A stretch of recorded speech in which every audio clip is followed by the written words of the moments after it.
سمڑیال میں منشیات فروشی کا مکروہ دھندا عروج پر 2 ماہ میں 1500 سے زائد مختلف نوعیت کی درخواستیں موصول ہوئیں۔ سمڑیال تھانہ سمڑیال کی حدود میں منشیات فروشی کا زہر بے لگام ہو چکا، جس کے باعث ایک نوجوان زندگی کی بازی ہار گیا۔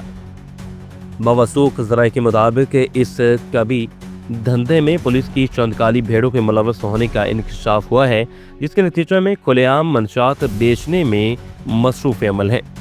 شہریوں نے ڈی پی او سیالکوٹ، آئی جی پنجاب اور دیگر متعلقہ حکام سے مطالبہ کیا ہے کہ ڈی پی او سیالکوٹ فیصل شہزاد کی تعیناتی کے دوران پولیس نے کئی نمایاں کامیابیاں حاصل کیں، جن میں کروڑوں روپے کا مال مسروقہ، ناجائز اسلحہ، ڈاکیٹ گینگ اور بھاری مقدار میں منشیات کی برآمدگی شامل ہے۔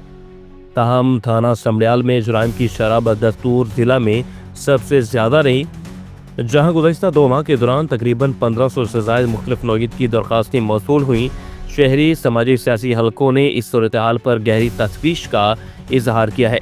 ڈی پی او سیالکوٹ سے بڑھتی ہوئی جرائم کی شرح کے خاتمے کے لیے کسی ایماندار افسر کی تعیناتی کا مطالبہ کیا تاکہ تھانہ سمڑیال کی حدود میں جرائم کو کنٹرول کیا جائے۔